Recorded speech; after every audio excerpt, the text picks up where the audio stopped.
踏入2015年，恒河旁的一條蟲會繼續陪住大家，祝大家上落平安，四季平出安，入平安，同埋新年快樂！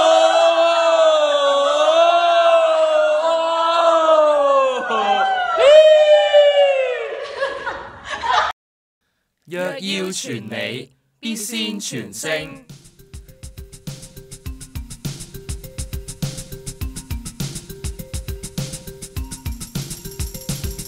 回聲電台。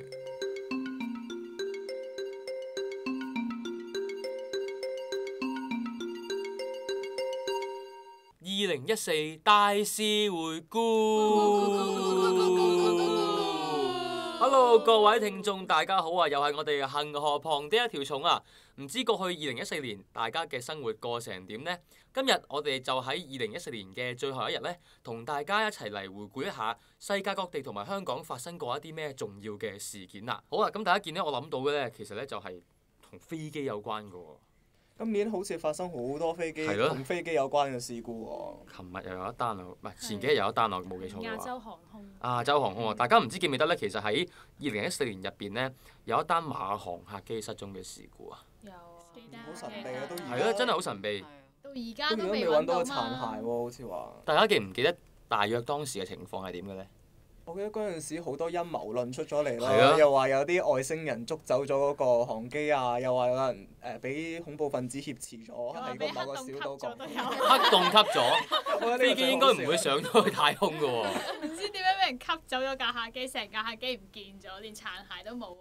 係咯，真係比較奇怪啲嚇，即係呢一件事件呢，其實除咗令到當時發生咗之後咧，全球各地嘅航運業大受影響之外咧，馬航呢間公司其實佢自己本身咧都受到好大嘅損失嘅。除咗咧佢要面對一班即係遇難者嘅家屬嘅賠償之外咧，佢又要四出去解釋啦。咁但係咧又要面對住一班即係顧客咧好驚搭飛機會失事嘅時候咧，佢面對嘅損失喎。咁所以咧，其實喺我心入邊咧，馬航客機呢樣嘢咧，馬航客機失蹤呢一件事咧，係真係其中一個好重大同埋喺我腦海入邊好深刻嘅一個新聞嚟嘅。唔知其他人你哋有啲咩嘅即係喺你哋腦中有啲咩好特別深刻嘅事件呢？對於我嚟講呢，就係作為一個新聞系嘅學生，就梗係劉進圖被斬事件啦。你哋嗰次有冇去遊行啊？你哋？有啊，我有去啊。不過嗰陣好似上堂呢，翻去上堂問翻啲人都好似都唔係好多人都有參與嗰次嘅遊行。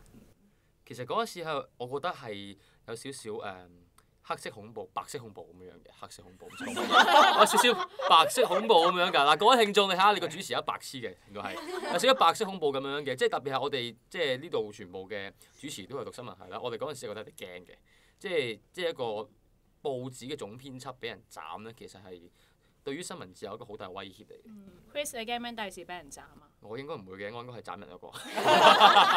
希望唔會係啦嚇。錄低晒。我就覺得係南韓嘅歲月號沉船事件啊，因為嗰單咧我覺得好慘啊，嗰啲好多學生咧，好似成100幾200個，有冇咁多啊？有啊，係咯，就畢業旅過咗身。佢過咗身咯，即係佢哋明明好乖咁聽船長嘅指示㗎嘛。但係反而係聽指示，所以先至走唔甩啦。有好多就係唔聽船長話，因為有好多人就係喺嗰個船艙入面死咗，就係因為聽個船長話，你哋唔可以離開嗰個船艙先至最安全。點知最唔安全就係個船艙啦。所以我哋都要反思下，係咪我哋任何時候都一定要聽呢個指示去行事啊？咁呢個就交俾大家聽眾朋友自己去斟酌啦。歲月號嗰陣時喺邊度沉沒㗎？植物濟州南韓。去濟州島旅行，其實都幾慘。我覺得對於嗰個生還者嗰個心理都係一個好大嘅創傷咯。即係如果你係嗰架船嘅學生，你同你嘅同學，你同你嘅好朋友、老師一齊去旅行，跟住點知翻嚟剩單你一個咁，你真係個心理上嘅陰影係好難消除。同埋嗰啲全部都係學生，都係社會未來嘅棟梁，同埋人哋係 prefer 去玩，點知轉個頭翻嚟死咗。真係好得好慘，成件事係其實嗰件事喺南韓算係幾大嘅一件事，好多譬如綜藝節目啊停播咗都應該有1個月㗎，係即係可以見，即係對於南韓人民嚟講呢件事都係一個好大嘅創傷。但係最尾個船長係咪好似有被入罪？好似係判咗。呢個船長好似話係喺拯救嘅過程中咧，就自己就上咗搭咗架船就走咗，就冇指揮到個大局。其實嗰個船長亦都應該要負一個好大嘅責任喺度。但係其實都可以反思翻，其實人類喺呢啲危急關頭嘅時候，應該係捨己為人定係為自己咧？但係如果佢捨己為人嘅同時，佢自己去死埋嘅話，即係人類嘅本性係自私噶嘛？喺嗰個關頭，我哋應該點樣選擇先係對得住人哋咧？Janet，你會唔會救啲學生啊？如果你係個船長，你會如果我嗰陣係有呢個能力可以救到人，咁梗係救。但係如果嗰陣嘅能力可能我淨係救到我自己嘅，咁我真係可能會淨係救我自己嘅喎。畢竟自己條命係最重要噶嘛，喺我嘅角度嚟睇。但係我覺得會唔會呢個係一個你身為一個船長，呢架船嘅船長，呢個係一個責任嘅問題，即係呢架船係你去揸嘅。咁如果你架船要沉，咁其實作為一個船長，我究竟係同呢架船一齊去沉啊，定係真係自己去走咧？不過我又咁睇，你其實就算俾你生存得到，你其實會內疚一世咯。即係你要受良心譴責。當然好接受，即係因為佢嗰個 post 係船長，即係佢有呢個責任去做呢個行為，同埋佢做咗好多錯事啦。當然中間，即係佢又叫啲同學生唔好走，即係呢發揮咗，即係佢講咗好多錯誤嘅指令。當然呢啲係佢做錯嘅地方，但係如果真係喺嗰個 situation 嘅話，我都冇辦法判斷到自己係咪真係可以即刻放低自己嘅生命，然之後去救學生先。即係呢個係人性嘅本能。即係我想大家喺嗰個時候會點樣做咧？講到為自己定係為大家呢一個議題咧，我又諗到另外一單新聞喎，就係唔知大家記唔記得喺距離我哋香港1個鐘頭飛機嘅台灣發生過一件嘅學生運動啊！我知太陽花運動。太陽花運動。你哋有冇去遊行啊？嗰陣時香港都有因為呢個運動而去有一場遊行喎，你有冇去到？係支持太陽花運動。係啊，支持太陽花運動嘅遊行。呢個我冇聽過，係咯。因為嗰陣時我自己有去到嘅，咁佢哋去到嘅時候，因為我可能晏去到啦，咁所以啲太陽花已經派晒啦。因為係想攞太陽花。一嚟啦，同埋因為我覺得好靚，我中意太陽花嘅。二嚟因為都係真係支持呢個運動，但係去嘅時候咧，就不停有啲反對呢個遊行嘅人啦，咁佢哋就會拎住啲牌話同埋會鬧我哋台灣嘅事關我哋香港咩事啊？你哋班學生翻去讀書啦咁樣，嗰個場面就有啲爭拗咯，即係大家都喺度鬧交咁樣，有啲維係。咦！我反而好好奇嗰班話鬧你哋嗰班人係咩人嚟㗎？即係啲嗰個年紀啊，係咪都係香港人嚟㗎？其實唔清楚喎，但係佢哋係大一輩嘅，即係老我哋一輩嘅，就唔係我哋學生嚟嘅。又係代溝嘅問題。係啊，都係代溝問題咯。因為有陣時有啲位好感動嘅，就係都知道有啲喺香港嘅年輕人咧，都會直情飛過去台灣去支持呢個運動咯。甚至有啲我有啲朋友佢係喺台灣度讀書嘅，都佢哋就算自己唔係台灣人，佢哋都會走出嚟去支持呢個活動咯，唔係活動，運動。同埋去嘅時候就有個朋友嘅朋友啦，咁佢嗰個朋友就係台灣人嚟嘅，咁但係佢哋喺香港，咁佢就喺香港工作嘅，咁佢都特登喺香港度參加呢次嘅遊行，咁去支持翻去台灣嘅學生。算個年紀，但係唔係好記得清楚啦。其實太陽花運動當時係因為咩事而起嘅咧？我記得嗰陣時係反對中國同埋台灣嗰個服貿協議，係啦。嗰陣時政府就係話希望增加大陸同埋台灣之間嗰個經貿合作咁樣樣，咁所以希望簽訂一連串嘅協議，咁就可能放寬大陸嘅自由行去台灣嗰度旅遊啊、買賣啊咁樣樣咯。而呢件事更加大嘅影響咧，其實就係當時如果呢個服貿協議簽訂嘅話咧，大陸嘅大企業咧就可以好輕易咁樣去到台灣當地咧又開鋪，變相咧即係話調翻轉扼殺咗好多台灣當地小鋪嘅一啲生存機會啦。因此咧喺呢個情況之下，特別再加埋政府咧係喺未充分知會國民嘅情況之下咧，貿然咁就擺呢個法案通過啦，所以就激起咗好大嘅民怨民憤啦。特別咧喺個太陽花運動之中咧，我哋見到係學生打先鋒嘅。同埋喺呢個運動入邊咧，好多人都講到話係今日香港就係明日台灣，我都唔記得咗呢一個先定係調翻轉係明日台灣，明日香港。係啊，因為成日都會有撈亂嘅情況啦。我哋監製近排腦退化，成日唔記得嘢撈亂晒。咁所以對我哋香港人嚟講，見到台灣有個咁大嘅運動嘅時候咧，我哋都會反思翻自己，究竟我哋喺度爭取緊呢個嘅經濟嘅發展之外，會唔會顧慮到我哋自己香港啲小店鋪嘅生存空間咧？係啊，其實講起台灣嘅太陽花學運啦，其實我覺得香港同埋台灣咧，其實真係有一個唇亡齒寒嘅關係啦。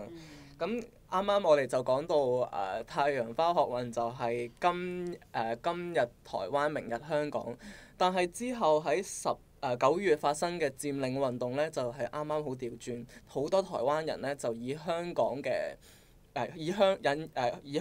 引以為戒啦，就調翻轉就係今日香港，明日台灣喎。其實都幾可悲喎，真係。係啊，香港人爭取咗普選咁多年啦，到而家都仍然係未落實。咁喺9月嘅時候咧，就由學生亦都引發咗一場好大規模嘅學生運動，就係佔領運動、雨傘運動啦。如果大家冇記錯嘅話咧，大約喺暑假嘅時候咧，其實係由大專罷課開始呢個運動嘅先驅嘅。唔知當日大家有冇去到中大百萬大道啊？有。係啦，咁其實大家就係記得啦，當時學聯咧就召開呢個全港嘅大專生、大學生罷課運動咧，其實基本上咧係為呢一個佔領運動揭開序幕嘅。咁隨住事情演變啦，大家都記得9月28號晚，當喺係啦催淚彈事件啦，唔知大家有冇中過啦嚇？我身邊有好多朋友都中咗呢件事咧，其實就係令到咧之後嗰段日子咧，就激化咗香港好多兩代啦，同埋社會之間唔同嘅分裂嘅。其實即係 Gary 頭先所講咧，我都好心酸嘅，即係見到台灣太陽花運動其實都某個程度上都算係幾成功啦，即係令到即係呢一個服務協議去停低啦。但係香港嘅呢一個佔領運動咧，雖然某個程度上嚟講可以令到呢一個民主嘅意識散播開去，但係其實咧我哋望翻轉頭咧，普選呢件事係冇解決到喎。都好似係停步不前。係啊。問題係冇解決過咯。係啦，冇錯啦，問題係冇解決過。但係無論如何都好啦，我哋知道呢一個喺香港呢個咁獨特嘅歷史背景同埋呢個地點之中咧，能夠發生一件咁大嘅佔領運動事件係好難得嘅一件事嚟嘅。好啦，咁講到香港嘅佔領運動啦，我哋又講下第二啲國家啦。我啱啱又醒起咧，即係頭先行入嚟嘅時候打個乞嗤啦，我醒起咧有伊波拉病毒喎，嚇親啊！你有冇啊？我有冇啊？係咪病徵？我變喪屍啊！而家係咪少咗好多？案例 keep 住都仲有㗎。其實仲擴散多咗一個國家，我聽講。爆發嘅地點唔係亞洲咯，都係啊。之前就好似研發咗一隻疫苗咯。但係亦都好難去普及咯，因為你其實研發咗一個疫苗出嚟，亦都好難話要一個研發商以一個好低價嘅成本去賣俾一啲咁窮嘅國家，窮嘅國家亦都冇咁大嘅資源去幫你買咯。所以其實呢一個伊波拉病毒點樣控制，仍然係一個好考起每個國家領袖嘅一個大難題啦。其實伊波拉病毒咧係唔係今年發生嘅事嚟㗎啦？好多年前都曾經有過呢件事發生㗎啦。咁但係我哋見到其實呢一種嘅病毒咧係不停咁演變之餘咧，特別喺即係西非呢啲國家係不停咁爆發出嚟嘅。我哋見到其實咧，究竟人類喺未來有冇機會可以控制到呢啲不停變種嘅病毒咧？定係有機會會好似一啲喪屍片咁嘅樣，會有啲變種嘅病毒出嚟污染全球咧？我哋真係唔知啦。我哋話超級病毒係啦，即係。咁其實我哋都好見到即係呢次伊波拉病毒之中，我哋見到好多外國嘅醫生啦，犧牲佢哋自己嘅性命啦，同埋時間咧係去到非洲去幫助當地嘅病人同埋研發疫苗嘅。咁我哋係啦，希望係踏入2015年嘅時候，伊波拉唔好再變種啦，或者唔好再有其他病毒出現啦。最緊要係大家透過互相合作先可以解決到呢啲咁重大牽涉人命嘅問題咯，就唔應該下下都以利益為先咯。係啦，即係其實你住喺香港，你唔一定住喺非洲，你好簡單，你都要維持好你自己嘅衞生啦。即係呢啲好簡單基本嘅嘢，你唔好喺巴士亂吐痰啦。即係啱啱搭車嚟嘅時候見到真係嘔死我，即係咁樣，大佬你個個喺巴士度吐啖痰，真係冇伊波拉病毒，你自己都感染咁，即係可以死咁滯㗎啦。係啦，就算香港冇伊波拉病毒，都有禽流感啦。最近亦都開始有啲案例，所以大家要好好咁樣注意個人衞生啦。係啊，即係希望大家。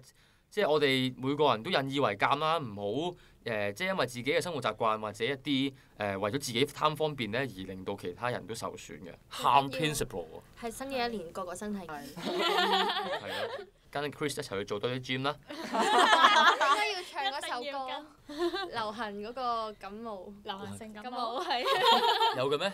有一首歌㗎。出嚟聽下 Micky。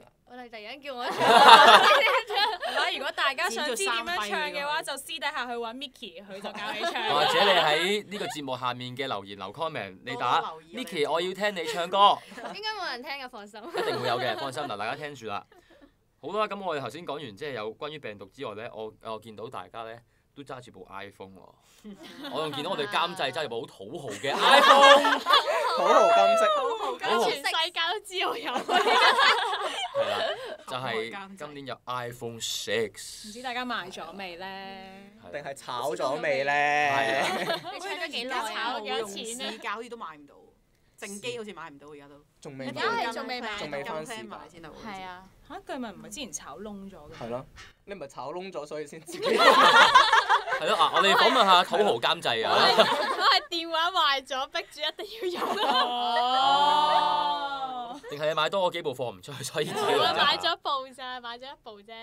即係買咗一部自己用一部係咪？係啊，自己用嘅。其他放嗰啲出去。冇放到。係啦，即因為我係我。放嘅時候個價都唔係好高，所以就寧願原放。來係㗎。咁你嗰陣時放嘅時候個價大約係幾多咧？記唔記得？個價位大概我諗應該賺一部賺得嗰幾百蚊啫，都係。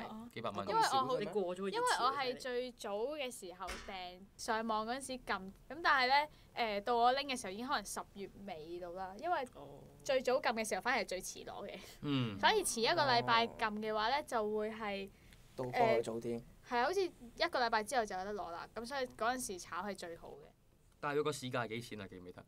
我都唔記得啦。我記得嗰陣時炒到成萬幾喎，成係萬蚊啊！喺先達嗰啲回收價好誇張。一開頭嘅時候真係炒到萬幾。但係以往炒 iPhone 係嗰個賺係賺幾多？賺幾千，但係即係冇咁誇張咯。幾百蚊因為咁少。內地係未有得發售住啊嘛，開頭嘅時係啊候。所以今次先至炒得特別犀利咯，個炒風。咁啊，監製，你覺得呢對監係啊，針對監製。咁你覺得呢個炒 iPhone 熱潮點樣？你點睇呢件事？你會唔會覺得好即係好稍縱即逝咧？呢樣嘢即係根本你追唔到嘅根本。你以後會唔會再炒？有機會出 iPhone 7嘅話，有冇機會啊？你會唔會我覺得炒再炒？ iPhone 7啦，下年好似下年出好似啦。下年就已經你會唔會再炒啊壞㗎啦，到時。係啊，唔知各位聽眾會唔會再炒咧？但我聽到耳聞就係下年年尾會出 iPhone 7咯。咁監製會唔會再炒啊？如果佢出嘅話，睇下有冇機會啦。 iPhone 7嘅潮流係點樣啊？睇下會唔會有機會再炒啦，希望可以賺到啲嘅都。真係掃射我身邊幫補下啲，家用啊！即係小弟身邊揸住啲 iPhone 嘅人就個個喺度炒，我哋揸住啲 Android 機嘅就喺度跌。係啦，講開 iPhone 咧，我哋又諗起喎，即係你 iPhone，我哋呢啲智能手機，除咗可以玩 Apps 之外，我哋仲可以而家有得睇電視喎。我哋可以上咩電視台啊？記唔記得？睇一定要睇翻港視。冇錯，識睇一定睇香港電視。大家記得啦，電視風雲呢樣嘢當時喺香港都即係因為一籃子嘅因素咧，係啊就被逼係開唔到台啦。咁各位你嗰陣時嘅感受係點㗎？記唔記得？搬龍門啦，灰到爆。灰到爆！我人生第一次參加遊行就係參與真係呢次去爭取港視開。為咗個電視，為咗個電視，你可以去到幾盡呢？你可以連第一次真心嬲喎！佢之前批咗嗰兩個牌，而家去咗邊啊？冇晒聲氣啦。嗯。之後批嗰兩個消失咗，唔知去咗邊啊？可能人哋而家籌備緊係咪？籌備緊我哋就俾多少少嘅時間。市場策略呢啲嘢唔可以咁容易透露嘅。你哋有冇睇過嗰啲電視啊？最近嗰出來生來生不做香港正人，好好睇啊！我都覺得好好睇。但係我最中意都係睇選戰。係啊，好有選戰真味係好好睇。不落啊！真係。即係其實我係見到香港電視佢開台咧係無論佢嘅劇集啦，或者係佢打嘅宣傳策略都好啦。啊，大家聽眾如果有聽我哋上一集節目嘅話咧，我哋係請咗香港電視購物台嘅總監阿李 Sir 上嚟咧同我哋分享嘅。咁其實大家都如果記得咧，港視係主打我哋呢一班年青人嘅。咁啊，即係希望大家都支持下黃生啦。即係我自己個人呼籲啊，純粹係我個人嘅睇法，就係即係用你嘅手機又好，電腦又好，睇多啲香港電視嘅節目啦。因為我個人覺得係幾有質素嘅。用心嘅作品。係啦，用心製作嘅，係啦。咁即係當時之前好似聽邊個講話，譬如佢話你拍即係譬如你拍嗰啲劇啦，佢話佢係平均拍3集嘅份量先剪成1集我哋睇，所以其實好精華。所以你都知道佢哋咁抌本咁抌心機，即係個電視台又唔係話特別多營運嘅資金，所以大家都要多多支持呢個咁用心嘅商人咯。係啊，咁而家香港電視就開台啦，咁就自然有人歡喜，亦都有人愁。Gary 咁嘅計咪話俾我聽邊個愁啊？呢啲咧就有爭落有人哋好多人工嗰啲電視台啦。咁其實咧，作為一個電視台咧，無論我個人覺得啦，就算你嘅節目點樣亦有啲有質素嘅，的確係。咁亦都有啲係都受到批評啦。無論你嗰個節目嘅方向係點樣都好啦，發人工咧呢個係最基本嘅企業責任啦。因為其實去臨到過年啦，到而家咧都仍然未發人工喎。咁啲員工點過咧？新年都冇得過喎，真係。記得好似有個演員定係唔知邊個講過，佢哋嘅戶口係得返7蚊，係好慘啊！其實係啊，所以就希望呢一個爭議咧就盡快解決啦。如果唔係嘅話咧，受害亦都係一個電視台低層嘅員工㗎啦。同埋有機會第時我哋畢業之後都未必咁有保障嘅，即係我哋見到香港無論係電視，即係各位讀新聞系同學好啦，或者你係其他系嘅同學都好咧，你會見到香港喺監察咧其實唔係好足夠嘅，即係你堂堂一個大電視台突然之間股東話撤資咁啊，冚唪唥人一齊欠薪可以，即係當乜事都冇發生過咁樣嘅。咁究竟呢個係咪一個公平同埋一個保障緊每個市民基本嘅生活權利嘅一個制度咧？同埋佢都係剝削緊市民嘅選擇權啦。雖然佢係擁有住一個免費電視牌照，但係佢亦都唔係咁好咁滿足到市民嘅需求啦。佢真係除咗播新聞同埋咩嗰啲時事少量嘅時事節目啦，不過有時觀點亦都偏頗，即係亦都唔係個個中意睇，跟住又無限咁樣重播一啲節目咁，其實都係某程度好大方面咁剝削緊一啲市民嘅睇電視嘅選擇權啦。電視台無限 loop。其實咧歷史都係無限重複、無限 loop 嘅。咁過去2014年咧，其實即係我哋都見到頭先我哋講咗大約10件事啦，發生好多件事。咁啊最尾我哋可能 round up 一下咧，我哋頭先有講到馬航客機失蹤啦，同埋有劉進圖被斬嘅事件啦，仲有喺南韓歲月號沉沒事件啦，台灣嘅太陽花學運。同埋非洲嘅伊波拉病毒，仲有香港嘅佔領運動，大家唔知記唔記得啦？仲有咧就係 iPhone 6，我哋土豪監製揸住嗰部。仲有咧就係港視開台同埋電視台欠薪嘅事件嘅。實在我哋承認嘅就係咧，喺1年入邊發生嘅事太過多啦。踏入2015年咧，我哋可以期望會有更加多有趣嘅事喺我哋身邊發生，成為我哋恆河旁嘅一條蟲嘅節目嘅內容喎。希望大家我哋來年再見啦，拜拜。